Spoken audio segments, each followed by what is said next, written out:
अस्सलाम वालेकुम नाज़रीन, BNN न्यूज में आपका खैर मकदम है। आइए देखते हैं आज की खास खबर। हमारी टेरिटरी से उनको हटाएं।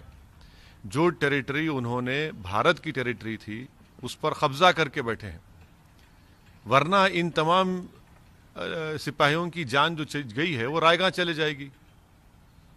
अगर इनकी जान को जो चली गई है रायगा नहीं जाने देना चाहिए। इनकी जान की अगर अहमियत है तो हम वजीर आजम प्राइम मिनिस्टर से, मोदी से इस बात का मुतालबा करते हैं कि आप चीन को हटाइए हमारी ज़मीन से, आप अकाउंटेबिलिटी फिक्स करिए। ये सबसे अहम बात है। तीसरी बात यह है कि प्राइम मिनिस्टर को बताना चाहिए देश को, क्योंकि देश में आज हमारे इन 20 सिपाहियों की मौत के बाद बहुत गम और गुस्सा है। देश ये जानना चाह रहा है कि चीन ने आखिर कितनी हमारी ज़मीन पर कब्जा किया है।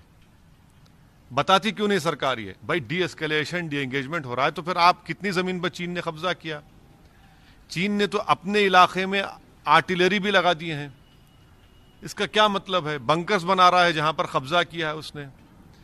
तो प्राइम मिनिस्टर को यह बताना चाहिए कि चीन ने हमारी कितनी ज़मीन पर अंदर घुसकर कब्जा किया है।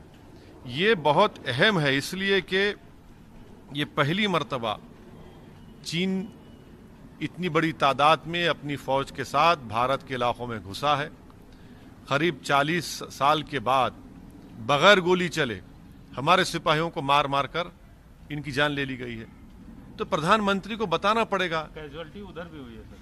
अब भाई अगर उधर हुई है तो फिर आप बता दीजिए ना। अगर कैजुअलिटी हुई, कैजुअलिटी का होने का मतलब ये तो नहीं है कि हमारी ज़मीन से छोड़ कर चले गए। हमारी ज़मीन पर आज भी वो लोग कब्जा करके बैठे हैं। 4.5 किलोमीटर अंदर भारत की टेरिटरी में चीन की फ़ौज बैठी हुई है। गालवान में जो भारत का इलाका है, हद तो ये हो गई कि कैसे ये सरकार इस बात पर राजी हुई कि जब 2 आर्मी के कमांडर्स की मीटिंग हुई तो भारत की टेरिटरी पर चीन कैंप लगाता है और वहां जाकर हम बात करते हैं। तो ये तो बहुत ही सदमे की बात है, तकलीफ दे बात है।